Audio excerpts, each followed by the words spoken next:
और इसके पहले कि हम बढ़ें आज का मुद्दा की तरफ, देखते हैं ये रिपोर्ट जो हमें बताएगी कि आज का मुद्दा है क्या, और उसके बाद फिर हम चलते हैं डिबेट की तरफ। तो चलिए पहले देखते हैं ये रिपोर्ट।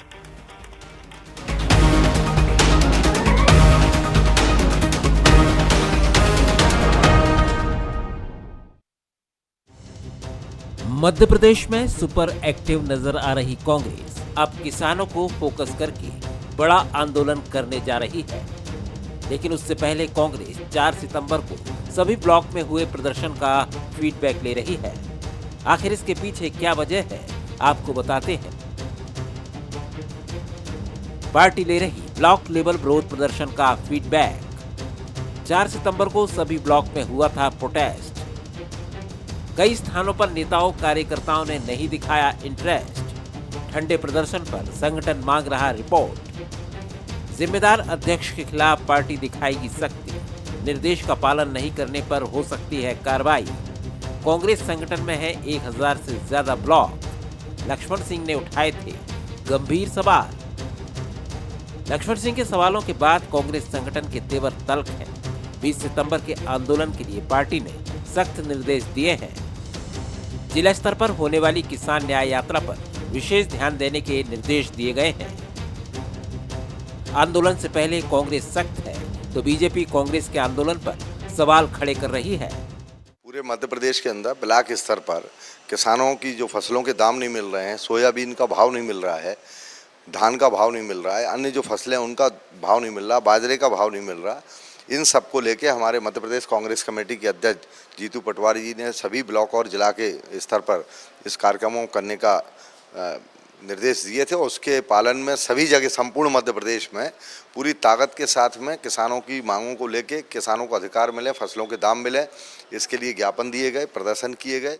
मध्य प्रदेश का किसान जानता है कि किसान के साथ आज भारतीय जनता पार्टी है और किसान के खिलाफ आज कांग्रेस है। मैं याद दिलाना चाहती हूं 2018 में राहुल गांधी जी मध्य प्रदेश की धरती पर आके कहा था अगर किसान का कर्ज माफ नहीं हुआ तो मैं 10 दिन में मुख्यमंत्री बदल दूंगा। 15 महीने में कितने मुख्यमंत्री बदले राहुल गांधी जी आपने? आपकी 15 महीने की सरकार जब बनी थी। ये आपका जो दोहरा चरित्र, आपका दोहरा चेहरा मध्य प्रदेश के किसान अच्छे से जानते हैं। कांग्रेस अपने एक्शन प्लान पर लगातार काम कर रही है। अगस्त में पूरे महीने कांग्रेस कानून व्यवस्था को लेकर हमलावर रही। अब सितंबर में किसान उसके केंद्र में है। पर सवाल यही है कि क्या पिछले प्रदर्शन में फेल आउट होंगे और अब क्या आगे पास ही पार्टी के लिए फाइट करते दिखेंगे।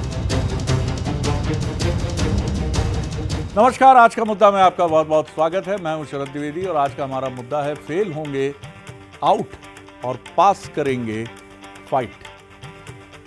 कभी कभी मेरे जहन में ये ख्याल आता है, वो बच्चन साहब के जहन में आया था। हम तो छोटे से एंकर हैं सर, तो वो भी बड़े सवाल उठते हैं आजकल, आप जानते ही हैं एंकर्स पर। तो कभी कभी मेरे जहन में ख्याल आता है कि आज़ादी की लड़ाई के लिए क्या किसी को पीले चावल दिए गए थे उस वक्त? हाँ, ये बिल्कुल आज़ाद कराना है। हाँ, संगठन होते थे, लेकिन वो जो आज़ादी के दीवाने थे, मतवाले थे, वो तो खुद आते हैं और खुद करते हैं। किसी भी संगठन को मजबूत बनाना हो, किसी भी देश को मजबूत करना हो, तो क्या उसके लिए आपको बार बार जाकर प्रेरित करना पड़ेगा, परफॉर्मेंस रिव्यू करनी पड़ेगी कि ये आज़ादी के मतवाले कमज़ोर हैं, इधर वाले ज़्यादा मजबूत हैं, तो इनको लिया जाए। फ्रीडम स्ट्रगल में इनका कंट्रीब्यूशन अधिक होगा। नहीं थे। कांग्रेस के लिए थोड़ी चुनौती ये बनती है कि वो मोटिवेशन जो उसके भीतर रहा है उसके सर्वश्रेष्ठ समय में, उसकी कमी है। कारण ढेर सारे हैं, आप यही नहीं कह सकते कि कांग्रेस की ही खामी है।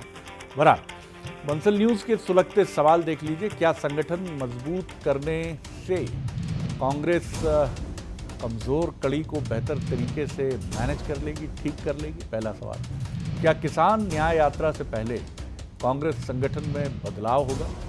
और तीसरा सवाल, आंदोलन की राह पर चल रही कांग्रेस क्या बीजेपी के लिए चुनौती बनेगी? ये तीसरा सवाल है। अब चलिए उन मेहमानों की तरफ जो हमारे साथ हैं।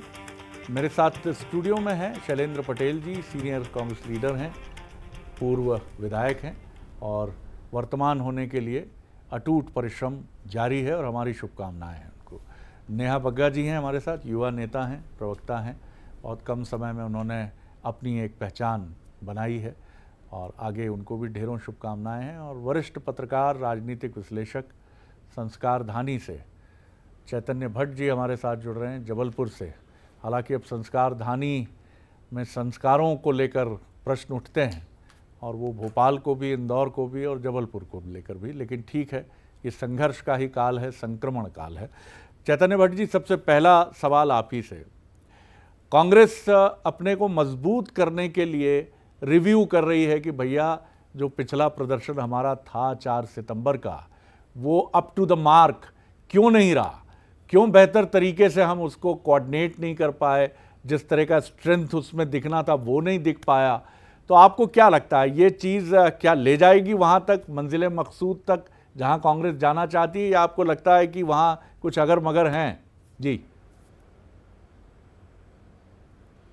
देखिए शरद जी, पहले तो अभी आपने जो आज़ादी के मत वालों की बात की कि उस समय किसी को प्रेरित नहीं किया जाता था, लोग अपने आप आज़ादी की लड़ाई में आते थे। वो जमाना और आज की राजनीति में ज़मीन आसमान का फ़र्क है, पहली बात।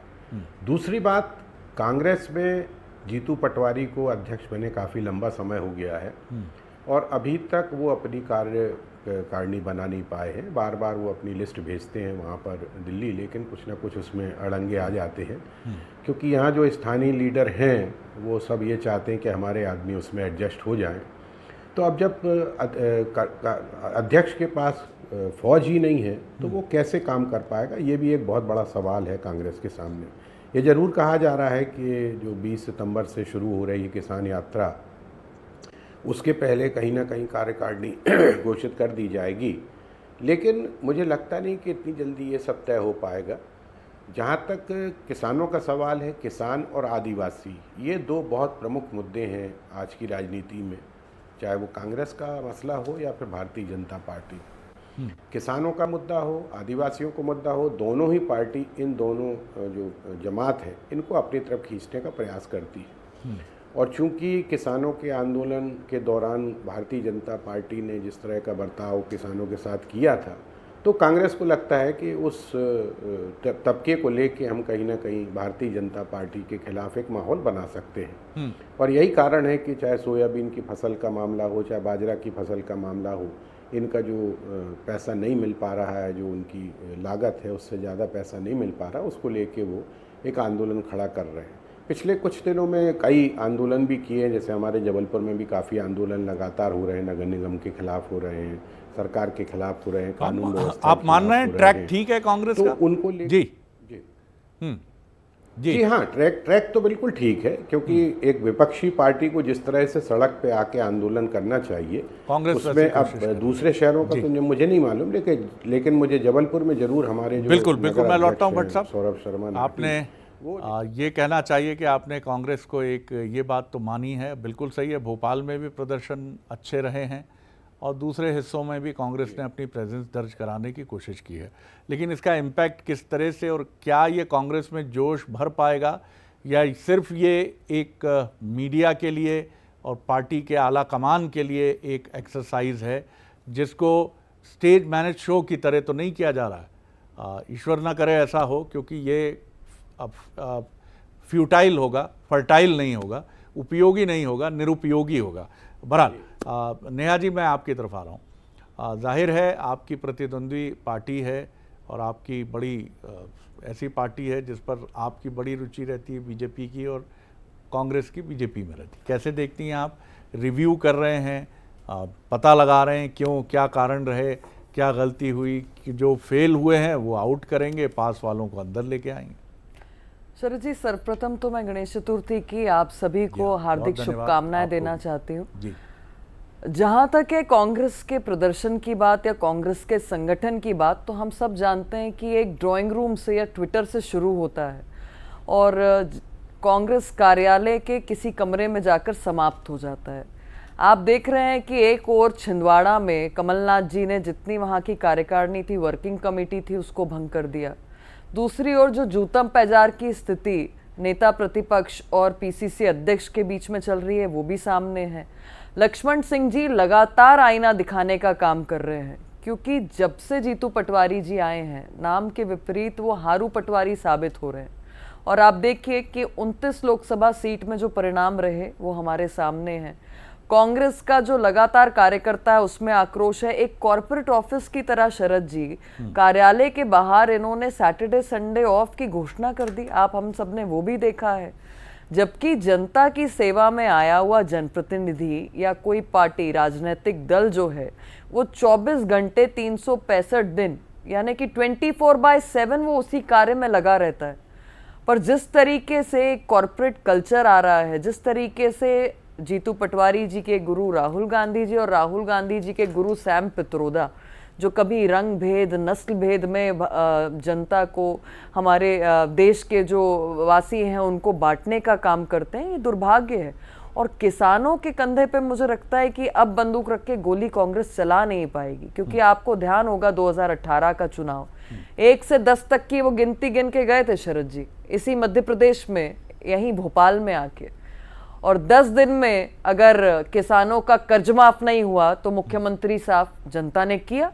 उसके बाद आपने देखा जो उपचुनाव हुए, हमने देखा कि अब जो विधानसभा का चुनाव हुआ है जिस प्रचंड जीत के साथ भारतीय जनता पार्टी आई है, क्योंकि बार बार हम किसान आंदोलन का यहाँ पर हवाला देते हैं जब भी चर्चा में बैठते हैं, उसके बाद शरद जी बहुत पानी बह गया। कांग्रेस का टूल किट जो है, एक प्रकार के जो सोशल मीडिया पे मैसेजेस चल रहे थे वो हमने देखे। स्वयं कमलनाथ जी ने जिस तरीके से कोरोना काल में किसान और सबका एक जो ऑनलाइन बैठक बुलाई थी उसमें जो कहा आग लगा दो ये मौका है, वो किसानों की परिचर्चा थी। तो जिस एजेंडे के साथ कांग्रेस चलती है, आज भाजपा ने पिछले 20 वर्षों में 7 लाख हेक्टेयर से 45 लाख हेक्टेयर तो रकबा करने का काम किया है। उत्पादन में शरद जी 520% का बढ़ावा हुआ है मध्य प्रदेश में। और किसान ये भी नहीं भूला है कि 0% पे ब्याज देने की बात हो या फिर उनको किसान सम्मान निधि केंद्र में मोदी जी ने आने के बाद शुरू की है। जी शैलेंद्र जी, आपने सुनी सारी बातें, लेकिन मूल सार यही है कि एक साधे सब सधे। मनोबल अगर व्यक्ति का, संगठन का, कार्यकर्ता का सध गया तो फिर नैया पार हो जाती है। तो बिटवीन द लाइंस जो सबसे इम्पॉर्टेंट चीज़ है वो ये प्रतीत होती है। बाकी नेहा जी के जो बातें हैं, जो उन्होंने क्लेम किए हैं, उनका जवाब भी दीजिए। जी हाँ, देखिए शरद जी, नेहा जी मेरी बहन ने अपने स्तर पे अपनी पार्टी की बात रखी, उनका फ़र्ज़ है उनको भारतीय जनता पार्टी की बात रखनी है। उन्होंने, मेरी बहन ने कहा कि कांग्रेस के नेता ट्वीट करते हैं, तो शायद बीजेपी के नेता तो मोबाइल यूज़ ही नहीं करते हैं, कभी ट्वीट ही नहीं करते हैं, क्योंकि उन्होंने शुरुआत ही उसी बात से की थी। अगर हम करें ट्वीट तो कोई दिक्कत नहीं, विपक्षी करे तो दिक्कत है, ट्वीट करते कोई बात नहीं, ये अपना अपना नज़रिया देखने का। अगर वो इस तरीके से देखते तो अच्छी बात है, कुछ भी देख सकते हैं, कुछ भी कह सकते हैं।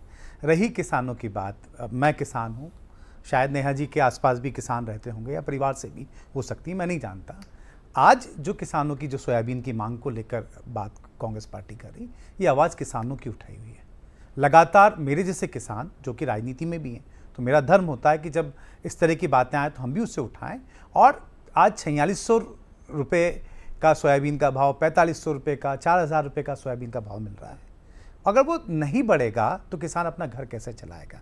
और अब जब विपक्ष में हैं, मैं मानता हूं अगर हम में कोई कमियां रही हों, हम सत्ता से बाहर हो गए, आज हम विपक्ष में हैं, तो विपक्ष में रहकर क्या हम मौन धारण कर लें? या किसान कहीं समस्या से ग्रसित तो आवाज़ नहीं उठाएं? क्या उसकी दाम उठाना मतलब उठाकर कहीं हम कोई गलत कार्य कर रहे हैं या गलत काम की तरफ बढ़ रहे हैं? अगर भारतीय जनता पार्टी ने ये कहा कि हम 2700 रुपये कुंटल गेहूं दे रहे हैं, देंगे चुनाव जीतने के बाद, अगर नहीं देंगे हम मांग उठाएंगे, तो क्या ये गुनाह कर रहे हैं या पाप कर रहे हैं? जी, राजनीति में क्या हम हमारा धर्म नहीं निभाएं? और रही कार्यक्रमों की बात जो आपने कही, वो भी मैं कहूंगा, छिंदवाड़ा की बात का मैं जवाब दूंगा। क्या कारण रहा कि सेटिस्फैक्टरी नहीं रहा? मैं आता हूं, मैं बिल्कुल, आप जो प्रश्न करेंगे जितना सबका जवाब देने का मैं प्रयास करूंगा। मेरी बहन ने छिंदवाड़ा की बात कही, छिंदवाड़ा और पांडुना जिला अलग अलग हो गया तो निश्चित रूप से कार्यकारिणी वहां की भंग होगी, नए सिरे से बनेगी, क्योंकि जिला बदला है, सरकार ने बनाया तो नए हिसाब से संगठन बनेगा। खैर, अब उसको अब जिस तरीके से परोसें, क्योंकि परोसना बहुत अच्छी कला है, भारतीय जनता पार्टी उसमें माहिर है और नेहा जी भी बहुत माहिर है, उनको बहुत बहुत शुभकामनाएं कि बात को हम किस तरीके से रखते हैं। अब आप दोनों दलों की पीएचडी है, कोई बात नहीं, कोई अपना अपना व्यक्तित्व है और अपनी अपनी बात रखने का वो है। तो अब किस तरीके से उस बात को रख दें कि साहब वो तो उनने ऐसा कर दिया। लक्ष्मण सिंह जी की बात आ गई, लक्ष्मण सिंह जी ने व्यक्तित्व कुछ दिया, अभी पार्टी के पदाधिकारी तो नहीं है, एक पूर्व विधायक होने के नाते या वरिष्ठ नेता होने के नाते उन्होंने कुछ राय दी, पार्टी फोरम पे देते तो अच्छा होता। और कांग्रेस पार्टी में अनुशासन समिति बनी हुई है, निश्चित रूप से अगर इस तरह के बयान आएंगे तो उन पे भी समय होते हुए कार्रवाई होगी। अब आ जाएं आपके आज के मुद्दे पर, जिसको लेकर आज ने हम सबको यहाँ पे बुलाया है। गणेश चतुर्थी के अवसर पर सभी को शुभकामनाएं। मैं ये कहना चाहता हूँ कि कोई भी कार्यक्रम होता है तो फीडबैक लेना ज़रूरी है। आप ही कहते हैं कि कांग्रेस में अनुशासन नहीं है, जब हम अनुशासन की बात करने लगते हैं तो कहते हैं कि सेटिस्फैक्ट्री है या नहीं है, इसलिए इन सब लोगों को कॉल बैक लिया जा रहा है।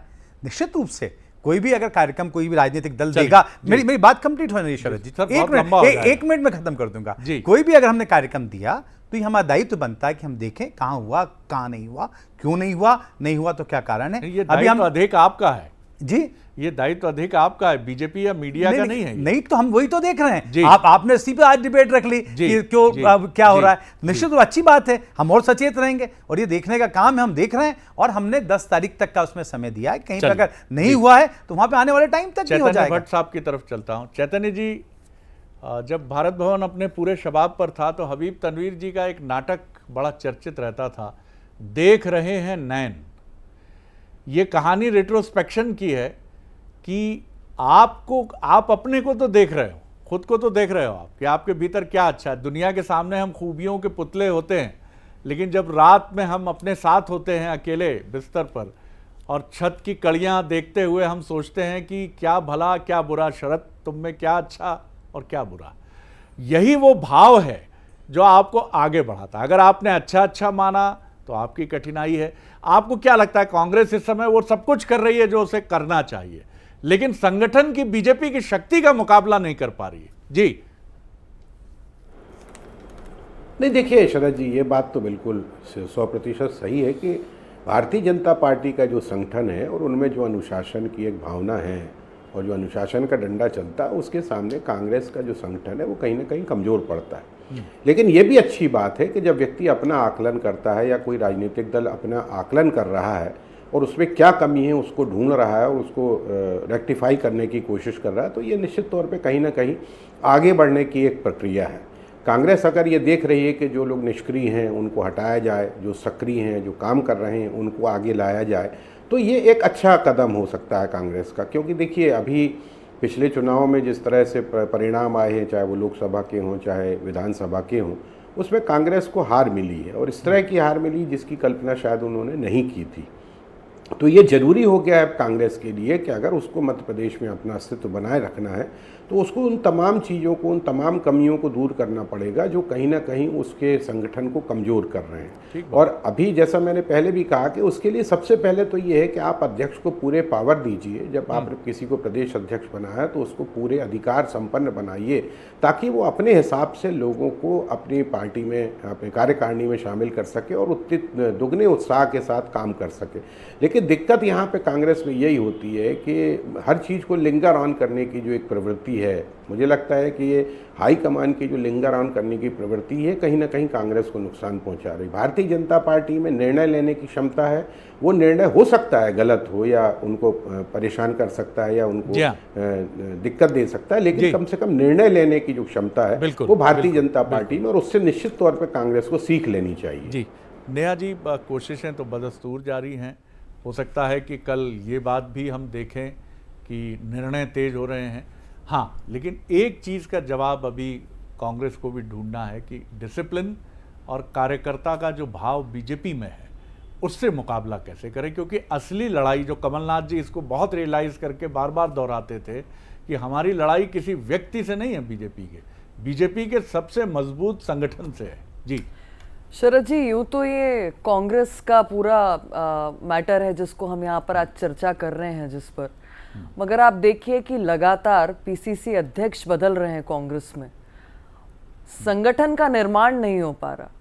कमलनाथ जी भी आकर चले गए पर संगठन का निर्माण नहीं हो पाया। आज 20 साल से जो जिले की कमेटी बनी थी वो जिस तरीके से आयु बढ़ी उन लोगों की, आज भी उसमें परिवर्तन नहीं है। जीतू पटवारी जी ने आके प्रयास किया, केवल प्रकोष्ठ बनाए, पर शरद जी जिस प्रकार की बगावत हुई, 4 दिन के अंदर ही सारे नाम वापस लेने पड़े और वो भंग कर दिया गया।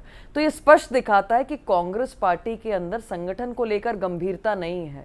जो केवल परिक्रमा करेगा एक परिवार की, उसको दायित्व दे दिए जाएंगे, उसके पास कितनी कुशलता है, वो कार्य कितना करना जानता है, कितना करने वाला है, इस पे कोई फोकस नहीं है। जी शैलेंद्र जी जवाब दीजिए संक्षेप में, बहुत कम वक्त। देखिए, अब फिर मैं कहूँगा कि जब बदलती हुई कांग्रेस है, निश्चित रूप से समय हमें लगेगा। हम आप जो बार बार हमें कह रहे हैं कि मजबूत संगठन, हम भी मान रहे हैं, कमलनाथ जी ने माना, और अब अगर हम कहीं कमज़ोर हैं तो हम मजबूत होने का प्रयास कर रहे हैं, लगातार लोगों के बीच में जा रहे हैं, और जो हमें आज दायित्व मिला विपक्ष को, उसको पूरा करने का हम प्रयास कर रहे हैं। जहाँ तक एक टिप्पणी नेहा जी ने भी कही, जीतू पटवारी जी प्रदेश अध्यक्ष बने तो पहले ब्लॉक कांग्रेस के अध्यक्ष थे, जिला अध्यक्ष थे, और लगातार एक पार्षद के चुनाव से लेकर विधायक के बाद वहाँ पर पहुँचे, गणेश परिक्रमा से नहीं पहुँचे। उमंग सिंगार भी 4 बार के विधायक हैं, वो भी 4 बार लगातार जीत कर वो आए, गणेश परिक्रमा से नहीं आए। मेरा जैसा व्यक्ति भी कहीं कांग्रेस में काम कर रहा है, तो शायद कहीं ना कहीं हम काम कर रहे हैं, उसके बाद आएँ। अगर आप इसको गणेश परिक्रमा कहें तो आपकी मर्जी है, लेकिन कांग्रेस में काम करने वालों को मौका मिल रहा है। कुणाल चौधरी एक साधारण परिवार से हैं, आज महाराष्ट्र में पहुंचे हैं, या हम किसी और के नाम लेंगे तो ये सब लोग कहीं ना कहीं काम करने के बाद पहुंचे, गणेश परिक्रमा से नहीं पहुंचे। देखिए गणेश परिक्रमा, ये बात सही है कि चापलूसी या चाटुकारिता कलयुग का सबसे महत्वपूर्ण अस्त्र है, लेकिन इस अस्त्र को आजमाने वाले योद्धा कुरुक्षेत्र में कितना लंबा सफ़र तय कर पाते हैं। अमिताभ बच्चन, सचिन तेंदुलकर, नरेंद्र मोदी जी, अटल बिहारी वाजपेयी जी, या फिर आप कांग्रेस के भी दिग्गजों की बात कर लीजिए, लाल बहादुर शास्त्री जी, क्योंकि विरासत की राजनीति में तो एक आरोप लग जाता है कि साहब परंपरा से पिताजी भी राजनीति में थे, लेकिन वहाँ भी चुनने वाली तो जनता है। और कोई भी व्यक्ति आप एक बार लॉन्च कर सकते हैं उसको, लेकिन वो चलता अपनी मेधा पर है। तो ये बड़ा सवाल है और कांग्रेस इससे जूझ रही है निश्चित तौर पर, क्योंकि उसकी जो लीडरशिप है वो एक विरासत की राजनीति से जुड़ ही जाती है और बीजेपी को मौका मिलता है और बीजेपी निशाना साधती। बहरहाल आप तीनों मेहमानों का बहुत शुक्रिया, लेकिन इतना तय है कि कांग्रेस को अपनी उम्मीदों को परवान चढ़ाने के लिए निश्चित तौर पर अपनी ताकत कार्यकर्ता स्तर पर मजबूत करनी होगी, और यही वो मंत्र है जो उसे सफलता के शिखर तक ले जा सकता है। कब तक होगा ये तो वक्त के ऊपर है। आगे देखिए अफसरनामा। 2021 बैच के IAS ऑफिसर छत्तीसगढ़ कैडर के वासु जैन, उनसे खास बातचीत, बहुत दिलचस्प है। नारायणपुर में नक्सली प्रभावित इलाका है छत्तीसगढ़ का, SDM है वासु जैन। जरूर देखिए अफसरनामा। नमस्कार।